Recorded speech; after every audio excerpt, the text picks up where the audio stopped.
ቻይና በዛሬው ዕለት የትኛውም አገር መሬት ላይ በሚታይ በተግባር ያልሰራውን የኢንተርኔት ፍጥነት በመስራት ዓለምን አስደምማለች። ቻይናና አሜሪካ እንግዲህ በሚያደርጉት የትሬድ ዋር ከንግድ ጋር በተገናኘ እያደረጉ ያሉት ጦርነት በሁለቱ ሀገራት መካከል የተለያዩ ሚስጥራትን እያወጣ እኛን ተጠቃሚ እያደረገ ይገኛል። ቻይና እንግዲህ ማንም በመሬት ላይ ያልሰራው ማንም በተግባር ሰርቶ ያላሳየውን 10 ጊጋቢትስ ፐር ሰከንድ የሆነ የኢንተርኔት ፍጥነት በ40 ከተማዎች ላይ ተግባራዊ አድርገዋለች።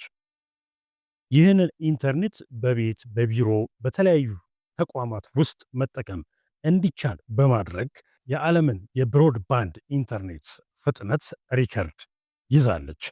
ይሄ ምን ማለት እንደሆነ የ7 ዓመት ልጅ ሊረዳው በሚችለው መንገድ ቀለል አድርጌ ላስረዳችሁ። አንድ ሰው ቤቱ 4 ኪሎ ሆኖ የሚያስተምረው ህፃን ልጅ በመዋለ ህፃናት ይማራል እንበል። ያ መዋለ ህፃናት ደግሞ ያለው ፒያሳ ላይ ቢሆን ይሄ አባቱ ከ4 ኪሎ ተነስቶ ፒያሳ ላይ የተለያዩ እቃዎች ሊያደርስለት ለልጁ ቢፈልግ መጫወቻ እቃ ሊሆን ይችላል፣ የሚጠጣ እንዲሁም የሚበላ በቦርሳ ይዞ በሳይክል ከ4 ኪሎ ተነስቶ ፒያሳ ሲያደርስለት ይሄ ፍጥነት አሁን እየተጠቀምን ያለው ኢንተርኔት አድርገን እንወስደዋለን። ይህንን ስል እንግዲህ ከኢትዮጵያ ነባራዊ ሁኔታ ጋር ብቻ በማነጻጸር ሳይሆን ዓለም ላይ ካለ ከየትኛውም አገር ጋር እያነጻጸርኩት ነው። በሳይክል ሲሄድ ያለው ፍጥነት አሁን እየተጠቀምንበት ያለው የብሮድባንድ ኢንተርኔት ፍጥነት ነው። ይሄ ቻይና የሰራችው ግን የዚህን 10 እጥፍ 10 ጊጋቢትስ ፐር ሰከንድ ብሮድባንድ ኢንተርኔት።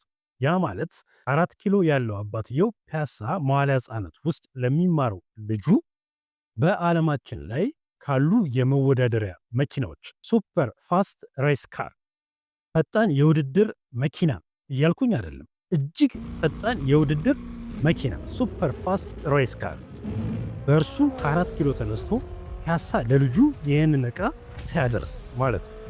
ቻይና የሰራችው የብሮድባንድ ኢንተርኔት ፍጥነት እንግዲህ ይህንን ቻይና ከዓለም አንደኛ ያስባላት በመሬት ላይ በተግባር ሰርታ በማቅረቧ ነው።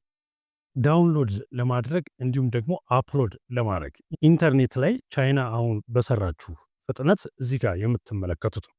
ዳውንሎድ ለማድረግ ከኢንተርኔት ላይ አንድን ፋይል በሰከንድ ዳውንሎድ የሚያደርግልን 9834 ሜጋቢትስ ፐር ሰከንድ ሲሆን እንዲሁም ደግሞ ፋይል ለመጫን ስንፈልግ 1008 ሜጋቢትስ ፐር ሰከንድ። ይህንን እናንተ ደግሞ እንድትረዱት ለምሳሌ የ3 ሰዓት ፊልም ከኢንተርኔት ላይ ዳውንሎድ ለማድረግ ፈለጋችሁ።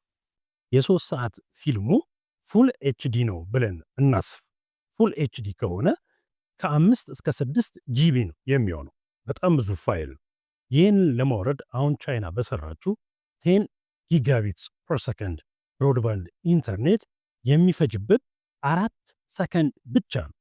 በጣም በሚያስገርም ሁኔታ አፕሎድ ለማድረግ ደግሞ ለመጫን ማለት ነው የሚፈጅብን 40 ሰከንድ ብቻ። እጅግ በጣም ፈጣን ኢንተርኔት መሆኑን ከዚህ መገንዘብ እንችላለን። ብዙ ሰዎች ታዲያ ኢትዮ ቴሌኮም ላይ 4G 5G አለ አይደለም ወይ?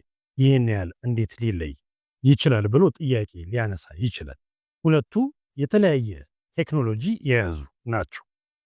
ኢትዮጵያ ውስጥ ያለውን 4G ወይም 5G የሚባለው ቴክኖሎጂ በዋየርለስ ላይ የተመሰረተ ነው። ለሞባይል ተንቀሳቃሽ ለሆኑ እንደ ታብ ላሉ ዲቫይስስ የሚጠቀም ነው። ይህም ደግሞ በአግባቡ ቼክ ከተደረገ ነው። ያም ሲባል ከዚህ በፊት በሰራውት ቪዲዮ መሰረት ፌክ ቤዝ ስቴሽንስ የሚባሉ አሉ። ይሄ ጥናት የቀረበው በሲያትል አሜሪካ ውስጥ። ይህንን ጥናት በIEEE ውስጥ እኔ ገምጋሚ ሆኜ ስለምሰራ ይህንን ጥናት የገመገምኩት እኔ ነኝ እና ታዲያ ስገመግመው በጣም ነው ያስገረመኝ። ይህንን አስመልክቶ በሰራውት ቪዲዮ ላይ በትንታኔ አቅርቤያለሁ። እናንተ እንግዲህ በተለያየ ቦታ የምታያቸው የሞባይል ታወርስ የሚባሉት ፌክ ቤዝ ስቴሽንስ አሉ። ልክ ለእናንተ ሙሉ ኔትወርክ እንዳለ አስመስለው ይልኩላችኋል። በተግባር ግን ፍጥነታቸው ሲመዘን ትክክል ያልሆነ በዚህ መሰረት የተለያዩ የኢንተርኔት ሰርቪስ ፕሮቫይደርስ የሚባሉ ድርጅቶች እንደዚህ እያታለሉ እንደሆነ በተግባር ተፈትኖ የቀረበ ጥናት። ከዛ ውጪ ደግሞ ከዚህ በፊት ስለ ኢትዮ ቴሌኮም ስናገር ኢትዮ ቴሌኮም ሁዋዌ እና ዜድቲኢን የኢትዮ ቴሌኮም ድርሻ እንዲገዙ እንዲሳተፉ አልፈቀደም። ቢፈቅድ ኖሮ ኢትዮ ቴሌኮም ዛሬ ሳፋሪኮም የያዘው ቦታ ላይ ነበረ የሚሆነው ብዬ ነበረ። ይህንን የዓለማችንን እጅግ ፈጣን ኢንተርኔት የሰሩት የቻይናው ሁዋዌ እና ቻይና ዩኒኮም የሚባለው ድርጅት ናቸው። እነዚህ ድርጅቶች እንግዲህ ከዚህ በፊት እንደ ሁዋዌ፣ ዜድቲ ያሉ ናቸው ለኢትዮ ቴሌኮም አብዛኛውን ዝርጋታ የሰሩለት አሁንም እየሰሩ ያሉት። ከዚህ ጋር በተገናኘ የኢትዮ ቴሌኮም የተሻለ ስራ ሰርቷል ያልኩት ሳፋሪኮምን በመምረጡ ነው። ሳፋሪኮም ደግሞ ስለ ኢትዮ ቴሌኮም እኛ የሰራነውን ሪሰርች በደንብ አንብቧል።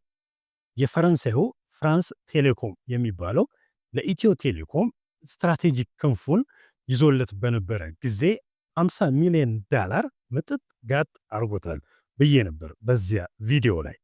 ያንን ካከሰረው በኋላ እነ ሳፋሪኮም የኢትዮ ቴሌኮም በቀላል ሁኔታ እንደሚፈልጉ የሚመዘብሩት መስሏቸው ነበረ። በዚህ የኢትዮ ቴሌኮም የተሻለ ስራ ሰርቷል።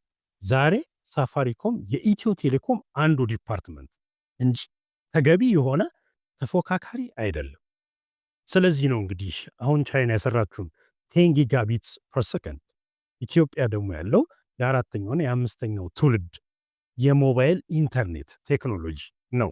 ኢትዮ ቴሌኮም የሚያቀርበው ብሮድባንድ በጣም ማክሲማም ሄደ ቢባል እስከ 50 ሜጋቢትስ ፐር ሰከንድ ነው። ያም ደግሞ ለትልቅ ተቋማት ኢንተርፕራይዝ ሌቭል ላሉ የሚሰጥ ነው። አነስተኛ ለተባሉ ቢዝነስ እንዲሁም ደግሞ በቤት ውስጥ ግን ያለው 5 ሜጋቢትስ ፐር ሰከንድ ወይም 10 ሜጋቢትስ ፐር ሰከንድ ነው። እጅግ በጣም ሊወዳደር የማይችል ነው። ይሄ ውድድር ማለት በሞተር ሳይክልና በሮኬት መካከል ያሉትን ፍጥነት የማወዳደር ያህል ነው። ቻይና እንግዲህ ከዚህም በላይ የተለየ ነገር እየሰራች እንደምታስደንቀን እርግጠኛ ነን። በዚህ ፉክክር መካከል ደግሞ ተጠቃሚ የምንሆነው እኛ ነን።